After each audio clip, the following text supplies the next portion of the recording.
জয় ঠাকুর। তিনিই গুরু, যিনি অন্ধকার থেকে আলোয় আসার পথ দেখান। শ্রী রামকৃষ্ণ প্রেমবিহারের পূজ্যপাদ আচার্য শ্রীমৎ স্বামী সম্বুদ্ধানন্দের প্রবচন। কামিনী কাঞ্চন। কে যেন কিভাবে জেনে ফেলেছেন গুরুদেবের জন্মদিনটি। আজ তাই কয়েকজন করবী, আকন্দ, গোলাপ, টগর, মাধবী, জবা, অপরাজিতা নানান ফুল মালা এনেছেন। একজন গেরুয়া রঙ্গন, লাল রঙ্গন, নীল অপরাজিতা, টগর এ দিয়ে এমন সুন্দর মোটা একটা মালা বানিয়ে এনেছেন, দেখেই চোখ জড়িয়ে যাচ্ছে। গুরুদেব ব্যাপারটা বুঝতে পারেননি একদম, তাই আনন্দে বলতে লাগলেন, যাও যাও, ছুটে গিয়ে ওগুলো মন্দিরে দিয়ে এসো। এতক্ষণ হয়তো ঠাকুর সেজে ফেলেছেন। ওই হলুদ কলকে ফুলগুলো ওর হাতে সাজিয়ে সাজিয়ে বসিয়ে দাও। আহা, জগৎ সুন্দর আজকে মধুর সাজে সাজবেন গো। তোমরা আজ কত আনন্দ করে খুব ভোর থেকে বোধহয় এমন সব কাণ্ড করছো। যে যার বাগান থেকেই এনেছো তো। না বলে জিনিস নিয়ে এলে ঠাকুর তা গ্রহণ করতেন না। বিলাসী দিদি আর দুলালী ঠাকুরুন শশব্যস্ত হয়ে বললেন, না না বাবা, অন্যের বাগানের ফুল নয়, নিজেদের এক ছটাক উঠানের ফুল। সেই বা আর আমার হলো কই? যিনি জমি কিনেছিলেন তাঁর। জানো তো বাবা, আমার স্বামী বলতেন, জমি জমা আবার মানুষের হয় নাকি? ও তো ধরিত্রী, ও যে মা, ও তো সবার। মাকে ভাগ করা যায় না, মায়ের ভাগ হয় না গো। আমাদের জমি কখনো বলো না। তুমি তাকে যেটুকু পেয়েছ সেটুকুতে সেবা করো, মোটে অহংকারে মেতো না মেজবউ। গুরুদেব খুব প্রীত হয়ে বললেন, দুর্জয় এখানে আসতো, তখন তুমি ঘরকন্যা করতে। তারা সব বড় হয়ে গেলে তবে তোমায় দেখতে পেলাম। তুমি বোধহয় প্রথম এসেছিলে কালী পুজোর শেষ রাতে। তখন আমাদের আরতির পালাটা শেষ হব। আমার স্পষ্ট মনে আছে, সাদা রঙ্গন আর নীল অপরাজিতা। বাপরে, কি রূপ হয়েছিল মালাটার! মাঝখানে স্তবকের মতো লাল রঙ্গন কিছু ঝুলিয়ে দিয়েছিলে। মালাটার মাঝে মাঝে ছোট ছোট ঝুমকো জবা কয়েকটা করে দিয়েছিলে। আহা, কি রূপই হয়েছিল সেদিন মালাটার মাগো। বলি, এমন মালা গাঁথলে তা শিখলে কোত্থেকে? দুলালী ততক্ষণে চোখে জল চলে এসেছে। লাল বড় বড় চোখ, ফর্সা মুখখানা লাল হয়ে গেছে। সাদা কাপড়ে চোখ মুছতে মুছতে বলল, সে তো কবেকার কথা। আপনার এখনো মনে আছে গুরুদেব? আপনার ছেলে গো, উনি মালা করতে বসলেই আমি তো ওকে মালাকার গোসাই বলতাম। কি আর বলবো গুরুদেব, ফুলের সাজিটা সাজিয়ে যে ঠাকুরের সামনে রেখে আসতেন, সেই ফুলও নাড়তে ইচ্ছা করত না। গ্রামের দুর্গাপুজোয় এসব কাজ ছিল ওর। বড় বড় পুষ্পপাত্রে ফুল সাজাতেন, সেটাও একটা বাহার হয়ে যেত। মানুষটা সুন্দর ছিলেন, ভক্তিমান ছিলেন, তাই ওর কাজও সুন্দর ছিল। ওর কাছেই তো মালা গড়া শেখা। উনি মালা গাঁথতে শেখাতে শেখাতে বলতেন, গেঁথো না মেজবউ, গড়ো, সুন্দর করে গড়ো, তারপর ভগবানের শোভা হয়ে যাও, মুগ্ধ হয়ে রূপ উপভোগ করো। মহারাজ প্রীত মুখে তাঁর দিকে তাকিয়ে তাঁর কথা শুনছিলেন। কীর্তন গাইতে গাইতে রামদাস এসে হাজির। গান গেয়ে গুরুদেবের কপালে লম্বা করে তিলক টানতে শুরু করলেন। গুরুদেব বললেন, এইসব ধারণ করার যোগ্যতা এখনো হয়নি রামদাস। মিছেই সাজাচ্ছ এই অপ্রস্তুত মানুষের খোলসটাকে। প্রাণের চর্চা শেষ হলে খোল সাজাবো, ও তো বড্ড সহজ কাজ। কীর্তনিয়া বললেন, আজ লুকাবে কোন আকাশে, কোন সাগরে, কোন কাননে? আজ তো এঁকে দাগ দিয়েছি, আজ তো তোমায় ছাড়বো না, ছাড়বো না গো, ছাড়বো না গো, ছাড়বো না। এমন বিনয় করে হেলে দুলে স্মিত হেসে রামদাস গাইতে লাগল। সবাই মেতে উঠল। বিশ্বেশ্বর, প্রতাপ, পুণ্ডরীকাক্ষ, বাদলবাবু সবাই রামদাসের সাথে গানটা গাইতে লাগল। ফুলের গন্ধ, প্রভুর সাজ, তার সাথে এমন আবেগঘন গান পরিবেশটাকে খুব প্রাণগ্রাহী করে তুলল। বিলাসী বুড়ির অনেক বয়স। তিনি সুন্দর মালাটি মহারাজের গলায় পরিয়ে দিতে মহারাজ তাকিয়ে ফেললেন, বললেন, ও মা, এ কি মা, এসব আবার সন্ন্যাসীর ভূষণ হয় নাকি? ছিছি, ফুল শুধুই ভগবানের মা, ওই তো একটা জিনিসে আছে তাকে দেবার। এ তুমি কি করলে মা? বিলাসী বলল, তুমি আমাদের কেউই নও, ভগবানও নও, গুরুও নও। আচরণ দেখলে তো বন্ধুও মনে হয় না, তবু যে বড় আপন লাগে বাবা। যেন কত সাহারা, কত বিশ্বাস, কত ভক্তি উগরে দিতে ইচ্ছে করে তোমার চরণে। পারি কই, ধরা তো দুঃসাধ্য, বাঁধতেও পারি না। কি দিয়ে কি করি, কিসে শান্তি পাই, তৃপ্তি হয়, বুঝতে পারি না গো।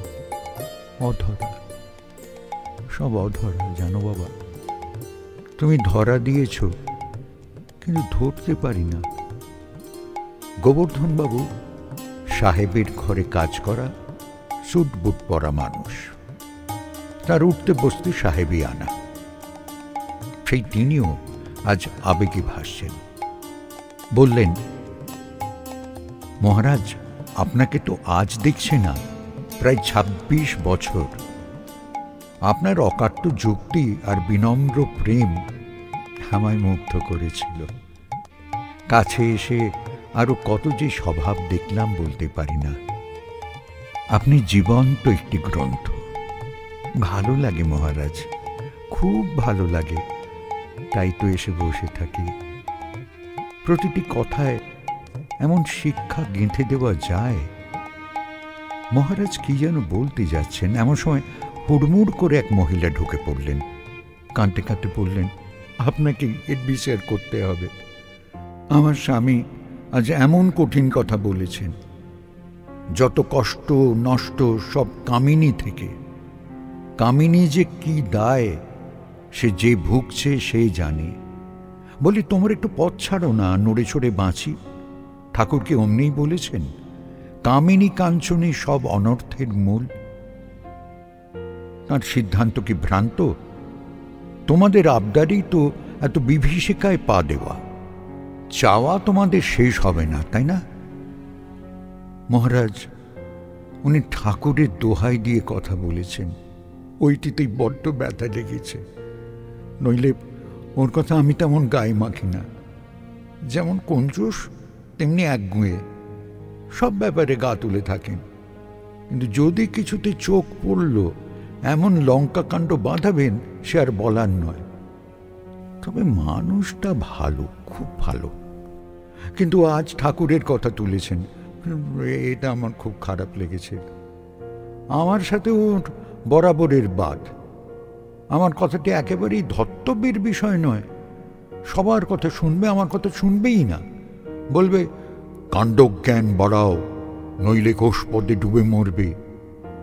কত কথাই তো দিবারাত্র বলে চলেছেন। আমি মন্দ মনেই করি না, কিন্তু আজকের কথাটি মহারাজ আপনার বিচার করতেই হবে। জানেন গুরুদেব বলল, কান টানলে মাথা আসে, তারপর বসো। এক কৌপিন কা ওয়াস্তে গল্পের মতো। একটা যদি কামিনী হলো তো তার সাথেই এলো কাঞ্চন, অমনি বিরাট ফাঁদ। ছটফটি করো আর বাঁচাও বাঁচাও করো, কেউ আসবে না। বলি সংসারে মন দাও না, অত ঝগড়াঝাঁটি কি? কট্টর কট্টর যুক্তি চালালে লোক থাকবে? আচ্ছা মহারাজ, আপনি বলুন, লোক রাখলে কথাও হবে, আবার মায়া দয়াও হবে, ভুল বলবো না? উনি নিজে সারাদিন আইন খাটাচ্ছেন, আর আমি বললেই ওই রকম একটা ঢিল ছুঁড়ে দেবে? মহারাজ বললেন, দেখো মলিনা, তোমায় আমার তেমন কিছু বলার নেই, তবে তোমার স্বামী যে ঠিক কথাটা বলেননি সেটা আমি বারবারই বলবো। ঠাকুর মেয়েদের জগন্মাতা ভাবতেন। মা শব্দটা তাঁর মন্ত্রের মতো মনে হতো। সব নারীকে মা ভেবে আবার কামিনী শিক্ষা দেবেন কোথা থেকে? দেখো মা, তুমি তোমার স্বামীকে গিয়ে আজকের কথা কটা বলবে। ঠাকুর মহাভাবেই শিক্ষা দিতেন। তার মতো শিক্ষক জগতে দুর্লভ। কামিনী আর কাঞ্চন শব্দটি প্রতীক। নারী পুরুষের ভাগও নয়, আর সোনা রূপা ধাতু মণিও নয়। ওটির গভীর ভাব আছে মা। যাঁরাই বাসনার দাসত্ব করেন তাঁরা সবাই কামিনী। যারা নির্লিপ্ত, নির্বিকার, বাসনাহীন, তাঁরাই পুরুষ। কত পুরুষকেও দেখবে এটা চাই ওটা চাই করছে, ভোগে ভোগে রসে তলিয়ে যাচ্ছে, তবু হুঁশ নেই। ওরা নারী। যার বাসনা আছে সেই নারী। যে বাসনাকে মোটে আমল দেয় না সেই পুরুষ। গভীর করে বললে বলতে হয়, ঠাকুর নরেন্দ্রনাথ আর ভবনাথকে নর এবং নারী বলেছিলেন, গৌরীমাকে পুরুষ বলেছিলেন। তবে এসব কি বিচারে ভাবো? আর যারই রিপু আছে তারই রূপ, রস, গন্ধ, স্পর্শ, শব্দ, এই পঞ্চকাঞ্চনের টান থাকে। প্রকৃতির আকর্ষণ এরা ফেরাতেই পারে না। এদের বেশিরভাগই এই কাঞ্চন অন্বেষণে জীবন দেয়। দেখো, নারী বা কামিনী এখানে দেহ। দেহের প্রতি বিচার করে দেখো, সে চঞ্চলা, লোভাতুরা, ভেদ বুদ্ধিকারী। শৈশব, বাল্য, কৈশোর, তারুণ্য, যৌবন, প্রৌঢ়ত্ব, বার্ধক্য, জরা, কত না অবস্থা দেহের। আসল কথাটা হলো জগতে দুটোই বস্তু, প্রেয় আর শ্রেয়। প্রেয় হল সেই পরমেশ্বরের অলঙ্কার, মায়া, বৈভব। তিনি নন, তিনি স্বয়ং হলেন শ্রেয়। যে ভগবানের জগতে নানান প্রিয় নিয়ে মেতে আছে সেই নারী, সেই কামিনী, তারাই সৃষ্টির সৃজনী কারণ। আর যিনি শ্রেয়, সেই পরমেশ্বর মূলা শক্তিকে নিয়ে থাকেন, তিনি পুরুষ। তারা ভর্জিত বীজ, আর চাষে লাগে না, একাকার হয়ে যান তারা। তুমি মা আমার কথা বুঝতে পারছো তো? তোমার স্বামীকে গিয়ে ধীর স্থির হয়ে বসে এই কথা কটা বলো, সে ঠিক বুঝবে। তোমার স্বামীকে আমি অনেক দেখেছি, অনেক কথা শুনেছে সে আমার। বোধহয় এইটি বিস্মরণ হয়ে গেছে মা। দোষ নিও না, আরেকবার চেষ্টা করো। পারলে ওকে একদিন নিয়ে এসো। সকালের শীতল বাতাস, নিস্তব্ধ ঘর, গলায় মালা, কপালে তিলক, সন্ন্যাসী ভাবস্থ, বড্ড আনন্দময় পরিবেশ। সেদিনের কথা শেষ হল। পরের দিন ভোরে আবার এসেছি আমরা জনাতিনেক মানুষ। ওই ভদ্রমহিলা তাঁর স্বামীকে নিয়ে এসেছেন। চোরের মতো মাথা নিচু করে দাঁড়ালেন ভদ্রলোক। মহারাজ কিছু বলার আগেই মাথা নিচু করে বললেন, মহারাজ, আপনি নারীর উচ্চ স্থান নিয়ে বহু কথা বলেছেন। সংসার করতে গিয়ে বিস্মৃত হয়ে এই বিপত্তি।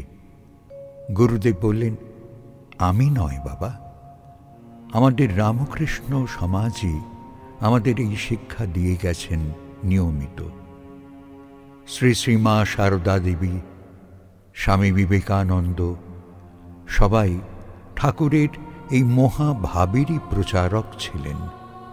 বাগবাজারের বাড়িতে বসে সাহেবদের দ্বারা মহিলা নির্যাতন দেখে মা দৈববাণী করেছিলেন, এবারই ওরা চলে যাবে। নারীদের উত্থান না হলে দেশের অগ্রগতি হবে না, একথা বহু জায়গায় বলেছেন স্বামী বিবেকানন্দ। আর জানো তো বাছা, তোমরা নারীও নও, পুরুষও নও, তোমরা ভক্ত। ওইটি তোমাদের জাত, তোমাদের পরিচয়। দেহ কামিনী পুষলে অমনি কাঞ্চন এসে পড়ে, ওটা তুমি ঠিকই বলেছ। ভদ্রলোক এবার শাস্ত্র নয়নে গুরুদেবের পায়ের কাছে বসে বললেন, আর প্রশ্রয় দেবেন না বাবা। কাঞ্চন বলতে আমি সোনা দানা টাকাই বুঝেছিলাম। মলিনাময় কাল সব বলেছে, আর ভুল হবে না গুরুদেব। দেহই কামিনী, ওই কামনার বান চালায়, ওই থেকেই সব গোলমাল হয়ে যায়। আপনি অতন্ত্র, এইভাবেই আমাদের রক্ষা করুন গুরুদেব। মহারাজ বললেন, দেহ কামিনী এই স্থূল জগৎ ভোগ করে, চাহিদার আমদানি করে, নিত্য নূতন ভোগ লালসায় মাতামাতি করে। এইটা নিল, পরক্ষণেই আর কিছু। দেহ কামিনী বুদ্ধি নাশা, তবু এত তার মোহ যে মানুষ মোহাচ্ছন্ন জীবন অতিবাহিত করে কেবল নোংরা স্থূল দেহটা তোষামত করেই অবশেষে একদিন মরে যায়। ওই কামিনী সঙ্গ তোমরা করো না বাবা। তোমাদের স্ত্রী, কন্যা, মাতা সবাই ভক্ত, ওরা শক্তি। ওদের কেমন করে কামিনী বলবে বাবা? ওরা সাজতে জানেন না, অপ্রয়োজনে ব্যয় করতে পারেন না। আন্তরিক স্বার্থশূন্য চরিত্র যদি বলো, তো ওদের নির্বিকারই বলো, বিকারগ্রস্ত বলো না বাবা। নিজের দেহবোধটি গেলে অমনি রিপুগুলো মরে যাবে। ভোগের ইচ্ছা বা ভোগ্য বস্তু কোনোটাই আর বাধার কারণ হবে না। কাঞ্চন যে কত প্রকারে তোমার সামনে আসছে খেয়াল করে দেখো। সাধুরা পাহাড়ে যায় দেহ কামিনীকে জব্দ করতে, সেখানে কাঞ্চনেরও বালাই নেই। প্রিয় কই সেখানে? শ্রেয় পেলে তো ভালো নয় মরো। সংসারে একটু ধীর স্থির স্মিত ভাব রাখতে হয়। ছটফট করলে, অস্থির হলেই বিপদ। যা জেনেছ তা প্রয়োগ করতে হলে সময় চাইত। ঝপাং করে রিপু বসে কথা কি আচরণ করে ফেললেই সব শেষ। দেহের বশে যাবে কেন? দেহকে তোমার বশে নিয়ে এসো। দেহ নিজেকে ছাড়া আর নিজের প্রয়োজন ছাড়া কিচ্ছু বোঝে না। ওকেই ঘৃণা করো, বারবার আপত্তি জানাও। যারা সংসারে মা হয় তারা সম্মানের যোগ্য। তাদের ত্যাগকে ছোট করো না। ঠাকুর আমাদের নারীকে সম্মান জানাতে ধনী কামার্নির ঘরে খেয়েছেন, ভিক্ষামা করেছেন তাকে, ভৈরবীকে গুরু করেছেন। স্ত্রী হওয়া সত্ত্বেও শ্রী শ্রী মা সারদা দেবীকে পূজা করেছেন, আবার রানীর মন্দিরে পূজারী হয়েছেন। এবার হাসতে হাসতে বললেন, ইষ্টদেবীও ভবতারিণী। মা সারদা বলেছেন, তিনি এবার এসেছেন মাতৃভাব প্রচার করতে। কামিনী কাঞ্চন নিয়ে যারা ডুবে আছে তাদের আসল পরিচয় কি জানো? তারা বস্তুবাদী।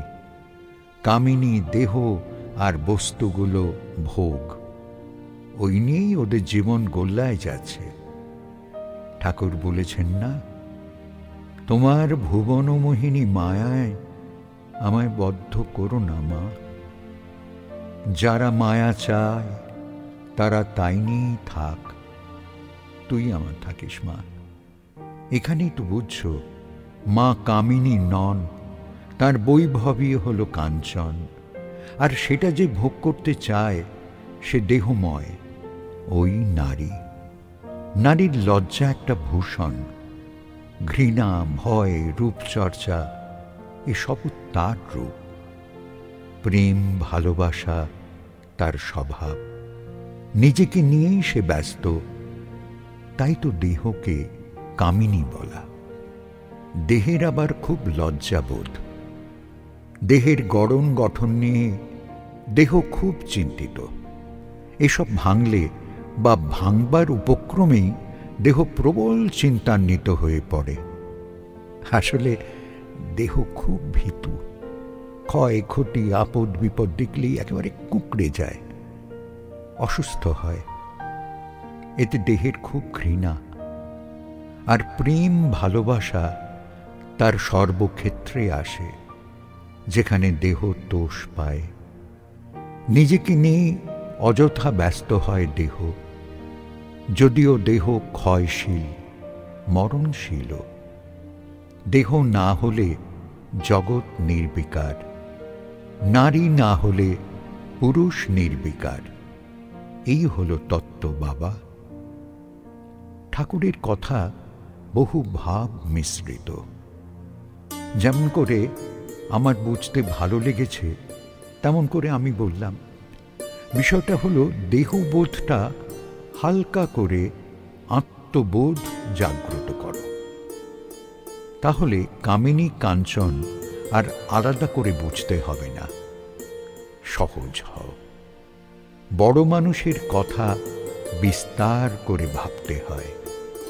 কামিনী কাঞ্চন ত্যাগ মানে দেহ, রিপু, বাসনা, আকর্ষণ এসব ত্যাগ।